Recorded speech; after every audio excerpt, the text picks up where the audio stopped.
Hello. I want to talk about the future. Now, be aware, the future is a complicated topic.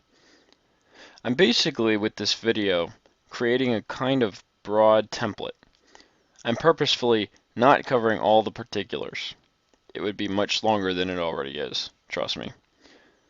The flow of this video might sound less than linear, but hopefully I'll hit enough points that you get the general reasoning behind my argument.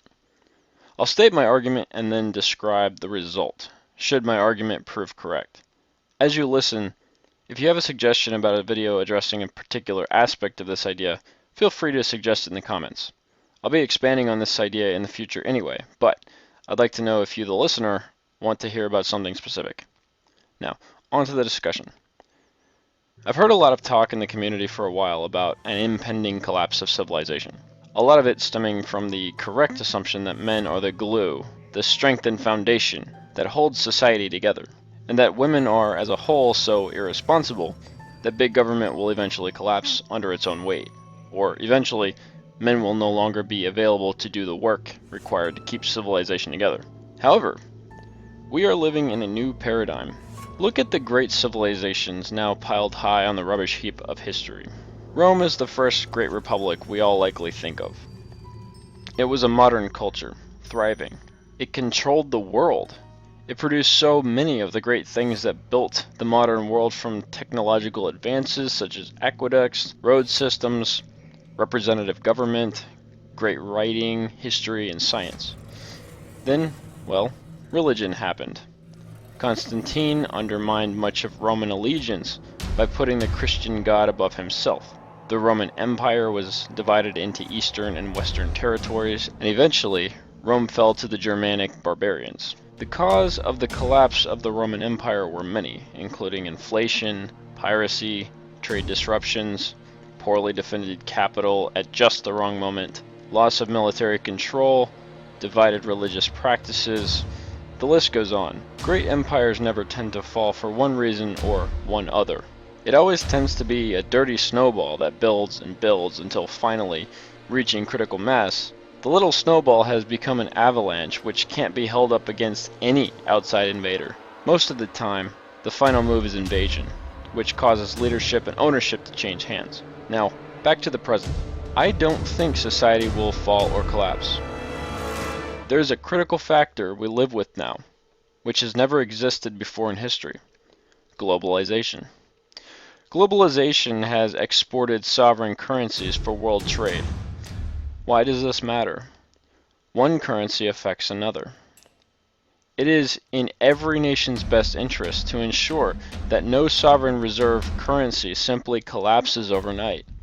Thus we have the IMF, central banks, international foreign exchange markets, and multinational governmental structures like the UN and NATO, which ensures cooperation between nations.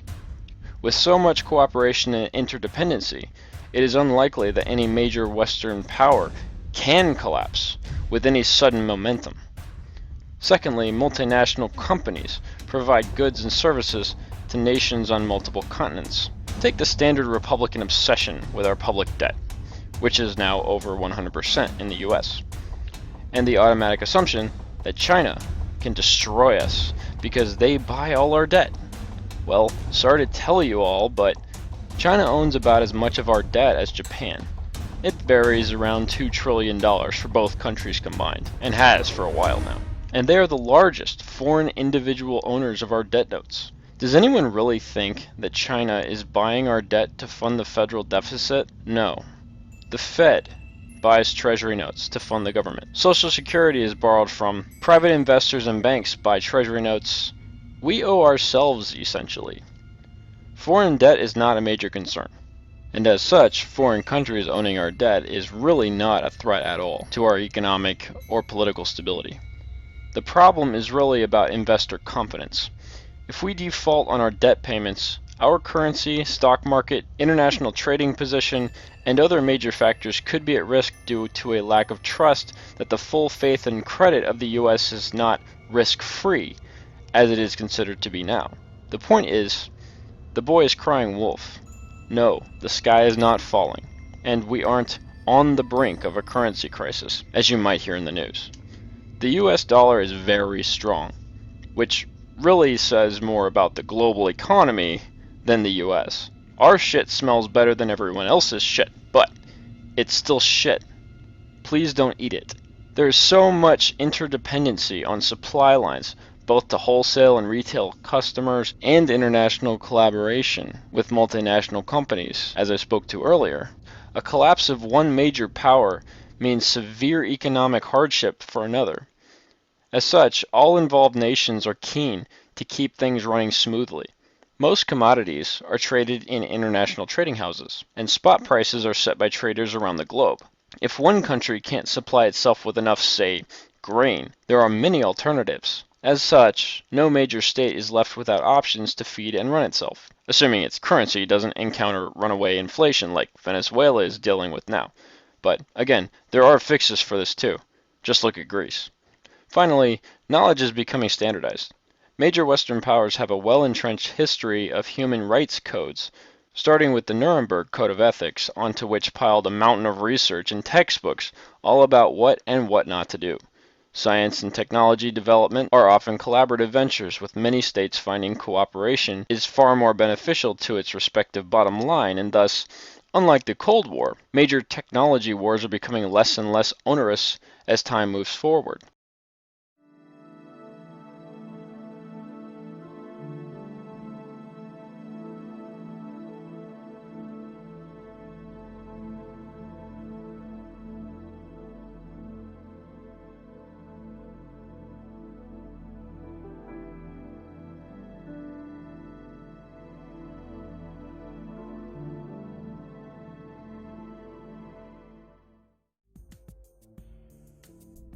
Space Station is the culminating engineering effort of 15 countries. The only real problem is cyber warfare. Major ground conflicts such as world wars and carpet bombings are practically a skeleton of history at this point. This is an age of precision attacks, special operation missions, and guerrilla warfare. In fact, I'd say, if we don't elect another George Bush, I wonder why the US military couldn't, in good conscience, draw down its troop levels even more than Obama is, and focus on expanding its smart military initiatives, which rely almost exclusively on high-tech, small unit deployments, a few very large home-based military installations, and limited numbers of highly capable stealth, sea, and airborne weapons systems, heavily armed but few in number. Do we even need tanks anymore? And if you're part of an armor regiment, please don't think I'm bashing you. Just hear me out. I'm talking about future warfare. I'm not lobbying for Congress to cut your funding. Put your K-bar down and leave your computer screen alone. What I'm getting at here is, how could First World Society collapse with all these support structures in place? It's not a matter of feminism fucking things up. It's a matter of international economics. I just don't see it. So much of our industrial output is driven by automation. The available jobs requiring men's specific skill set are dissolving, and most Western societies are service-based economies. Service-based usually implies female job expansion and male-dominated jobs declining. And let's not forget how many jobs are becoming corporatized. Now it takes 50 people to do what 10 experienced men used to be able to do. Feminists are carving out niches in so many male-dominated fields, which adds complexity, leading to dead-weight employees. Also, any job that pays well is part of this massive structure, and so we can see feminists are not only creating dead weight through legislation, but this dead weight also demands high salaries. No, this is not a good thing. It's as if, for equality to work, every job becomes people-heavy. But this would never work in a free market economy. What is happening? Government subsidies, standardized operating practice, massive amounts of paperwork requiring additional personnel to fill out useless forms in order to stay in compliance, 50 managers for 50 lower-level employees. Basically, equality spells lots and lots of dead weight, along with the politics of so many people having so little to do, which leads to chronically poor morale. And heaven help you if you are injured. Stub your toe at work and there's a federal investigation. Not only has the workplace become dumb as a doorstop, but it's become so damn risk-phobic, work has almost lost all the excitement it used to promise young boys. Do you know what today's military officer's primary responsibility is? PowerPoint presentations. Do you know what the physician's primary responsibility is? Following hospital and regulatory protocol and getting out of the hospital with as little paperwork as possible. They usually hire female nurse practitioners to dictate and record notes. You would not believe the amount of paperwork involved in even the most minor healthcare treatment. I've worked with many young residents who say their dream of treating illness transformed into a day job as a corporate pawn. Yeah, many of them just paid $250,000 for a dream profession, and now they have no way to get out of the reality of modern medicine. The workplace is evolving into a veneer of productivity with a feminine touch. What are men to do? We have technologized the workplace to the point where any dumbass can do any job.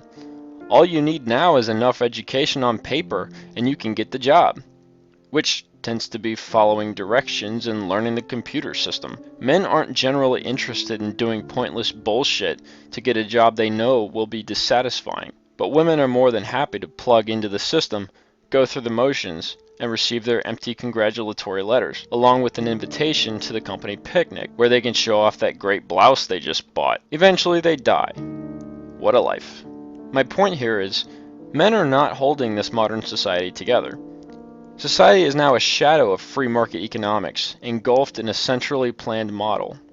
Society is becoming standardized and overregulated. Great breakthroughs do happen in the lab, but the men who work there are restricted from being creative or working for recognition, so yeah, it's not easy to take risks. Imagine how many breakthroughs we'd have seen by now if all research labs were funded and run like skunkworks or DARPA.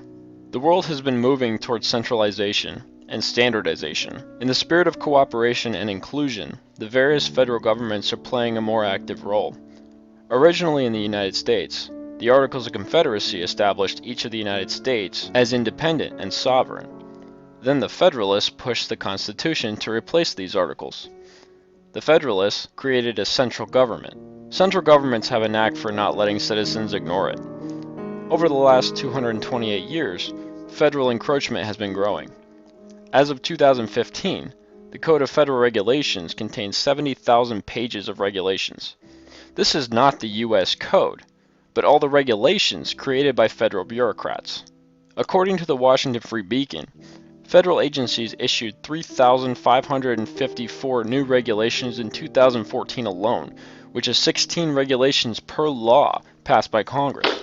Now, not all those regulations apply to the individual person or business, but it is worth noting that, according to the Competitive Enterprise Institute, in 2014, federal regulations compliance efforts cost businesses nationwide $1.88 trillion collectively. That is 14% of the national income and about 12% of GDP. That is ridiculous. In fact, federal taxes collected were $3 trillion.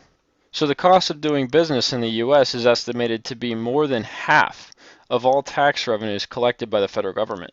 You can see the obvious encroachment of the central government onto everyone's everyday lives. My point here is that if anybody thought that we were a true free market economy, you're fooling yourself. We have a centrally planned government already, and it's growing. Thus, with centralization, it's no longer men holding society together, like in a truly free competition-based economy, but federal standards, bureaucratic regulations, and collectivist corporate structures. You can see that society no longer relies on men as it once did. So, will this society collapse as men are pushed to the gutter? I don't think so. We are not only becoming irrelevant, but our natural risk-taking and innovative natures are becoming labeled an enemy of the status quo by the gynocentric system. But if we remember what life was like during the 18 and 1900s, when men really did hold society together, aside from the few that made huge breakthroughs, such as Thomas Edison and Elias Howe, most men were stuck with harsh labor conditions, long days at the plow, and subsistence living. We no longer must do this as a necessity, so there is a silver lining to the decline of male dominance. Much of the agriculture work is taken care of by harvesters or low-paid immigrants. The factories are automated, the skills are degrading or obsolete, and the wages are declining in the trades. Men are and will continue to be replaced by manginas and women who can smile, shake hands, and remember people's names. Men without the inclination or resources to obtain useless degrees and credentials don't qualify for most of the jobs that are now being developed. So where exactly are we now as men? Well, all you have to do is look at the labor participation rate and the number of households where women are the top earners. According to Pew, the percentage of all married couples where women were the top earners has been on a fast increase since 1960 from 6.2% to 24.3% in 2011. In 2014, the labor participation rate between men versus women was only split by 13%. 4% of men per year have dropped out of the labor force, and women's participation has remained relatively steady near 59%. So it's obvious what's going on here. Men are being replaced by women, and women are taking the higher paid jobs. Yes, equality has really begun to destroy men as the bedrock of society, and will likely continue to do so. I don't see the legislatures of state or federal governments becoming pro-male anytime soon, if ever. So that's where we're at. But where are we going? What does the future hold? I think feminism will continue to grow in strength. It will grow, and nothing can stop it. It's like a virus attacking an AIDS patient, since there's no opposition. I mean, seriously, there's no opposition anywhere. To oppose feminism is to be labeled some kind of pariah, and if you're in the public eye, like any legislative official, you will avoid that label at all costs. Feminists are so entrenched in this society as both accuser and victim, it's a losing proposition to ever resist them. Label crusaders have used their emotional weapons well. But here's where we come in. I see MGTOW growing, just as strong. Sure, women have a very big head start, but I see, say, 20 to 50 years down the road, MGTOW will be just as strong as feminism. They have a head start, sure, but how long did it take them to get to where they're at? Well, we are where they were so many years ago, right there at the starting line. MGTOW versus feminism is the future, I think. What are the consequences of a two-party cultural economy? Well, what do MGTOW and feminists have in common? Both see each other as the enemy. If the current traditionalist mindset is replaced with a culture which is diametrically opposed, what can the result be once MGTOW is just as strong as the feminist trash? I'm not going to detail the progression, but here's where I see this ending. Baby farms, female lifetime pensions, and a free market economy where men are the dominant players once again. First, baby farms. Why? And what is a baby farm? Essentially, it's a centralized location where babies are born. I'll go into more detail about what it is in a second, but first, why? Why a baby farm? What's all this about? Well, we already have a central government. I don't care what Republicans think. The federal government is a centralized government. Shut up, Tea Party. It will become more and more socialistic over time. I think that is inevitable. Imagine a culture where the government has become so intrusive, it can define by fiat what people do for a living.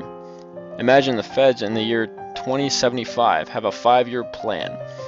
Part of that plan is a population rate target, like the Chinese with their one-child policy. But our culture has transformed into MGTOW versus feminism. So it is expected that family units are a thing of the past at this point. How to keep the population up since the entire population is composed of males and females that are certainly not interested in mating with each other? How would a centrally planned government keep its population up in a culture like this? How do they do it? Well, simply dictate that all young fertile females, say 19 to 30 years old, must have a certain number of babies. Men would be required to submit to semen collection anytime after puberty. During their mandatory motherhood, the women are housed in cutesy, comfy hospital rooms with lounges, sitting areas, a spa, and a small shopping mall where the young mothers can be pregnant, giggle and shop, find us medical care, etc. blah blah blah.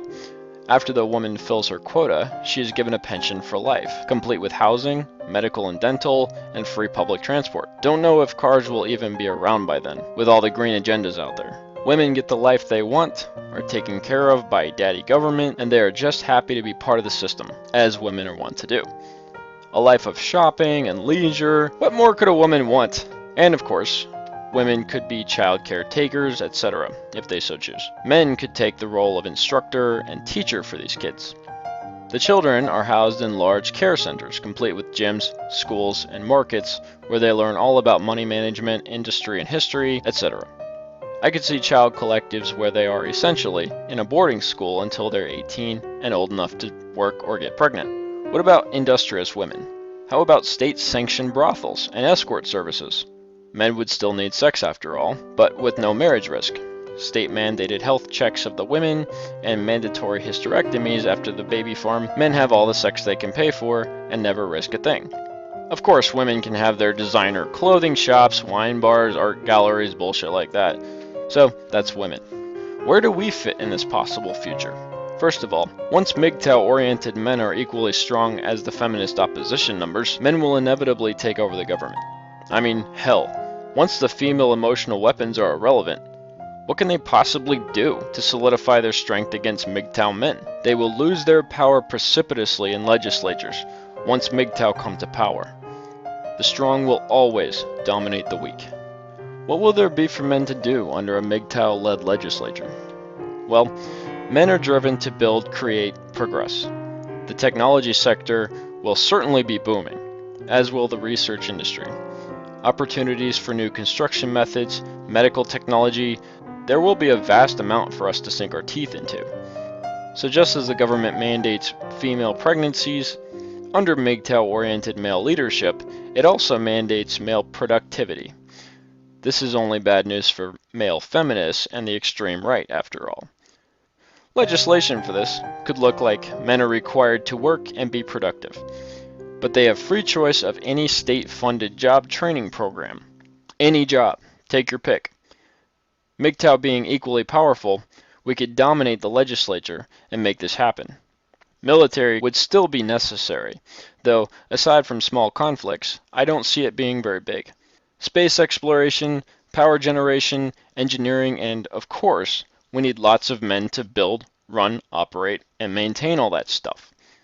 Imagine a world of highly trained, highly educated men running a society, no debt, and no feminist infiltration demanding we make room for them. Women are happy, men are happy.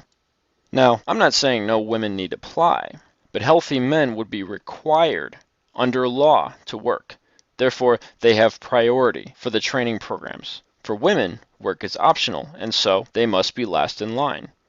Men are given preference to do what we naturally want to do, that is, work, and do the kind of work that interests the individual man. Now, how can we call this a free market economy? It certainly sounds fully centralized, doesn't it? Well, only the training programs are state-sanctioned. The private sector will be fully free market, and the training programs will fulfill the needs of highly trained employees, eliminating the need for useless degrees. If a job becomes obsolete, men who are fundamentally capable and adaptable simply file the right paperwork with their local federal agency and are quickly retrained for new appropriate work. Now you can see the benefits of such a system. No school debt, a thriving mobile adaptable economy, and all the dead weight is eliminated. And again, as I said, if a woman enters a training program, she will be just as satisfied. But no company is forced to accept her, even though she is not cut out for such a job.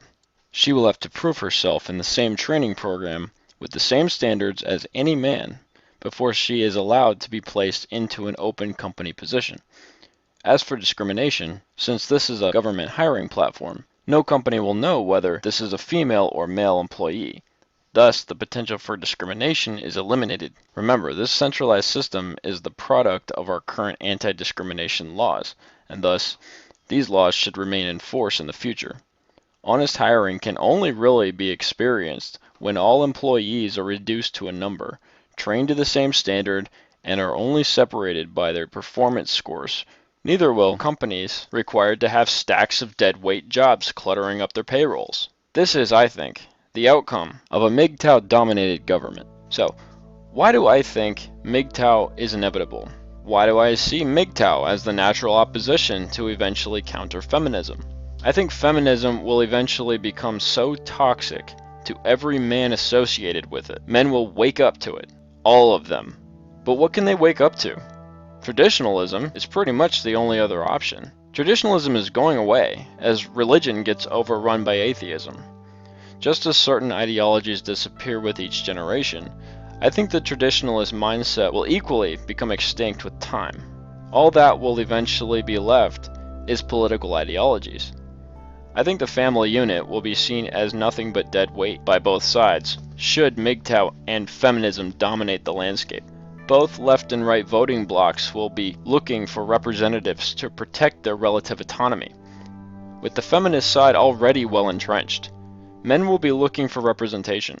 If MGTOW has a well-established voting bloc by then, men will take over the legislature.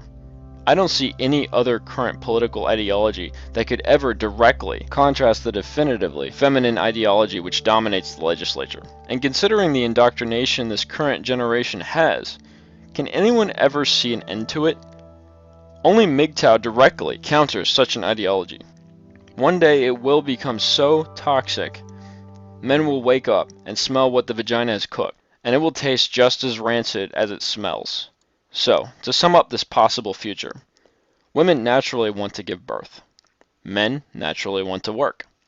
If MGTOW men become strong in the legislature, I can absolutely see this future as possible. For the men, all the sex they can pay for and mandatory productivity. For the women, mandatory motherhood and a life of leisure paid by the state. This is possible, but only if we have a cultural shift where MGTOW and feminism become the only two dominant forces. Feminism is the only dominant force at the moment, thanks to the huge number of white knights out there. When we grow strong in numbers, we can retake what is rightfully ours, the guiding hand that women simply can't provide. Men are not guided by the concept of fairness like women are. We are driven by the concept of competition, results, and the bottom line. We are the side which is necessary to build a strong future. All Western powers are bowing their heads, and under this current gynocentric state, I think we can already see what feminism has planned for our future. I have great hope that traditionalism will go the way of history, and MGTOW will one day take the tall chair at the negotiating table. Feminists are simply too weak without their male cheerleaders. When white knights are gone, and MGTOW is all that's left, we will take our rightful place in society once again. That is my hope for the future. I hope this idea gives someone listening a new perspective on the future of MGTOW. Thanks for listening.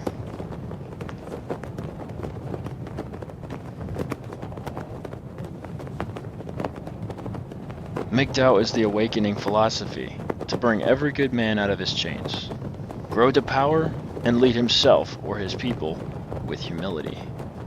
Humility is the necessary result of learning and deep contemplation. A man who defines himself by such humility cannot but earn the respect of his peers, his people, and his counterparts. MGTOW is the path to such humility all men are destined to obtain. Only with such humility can a man be mentally free enough to grow in power, strength, and wisdom. Once prepared with humility, there is no limit to the heights to which he may ascend. Now awakened, MGTOW thought must and will spread to every man's mind and bring us all into a stronger, brighter future. MGTOW is the next step in societal evolution. It is every man's birthright to taste that sweetest of pleasures, complete freedom of mind. We all have a duty to spread the word, to instruct and waken our fellows from their darkness, our own former prison, to unlock their chains and guide them out into the light of day. Men, free our brothers and grow our numbers. Spread the word.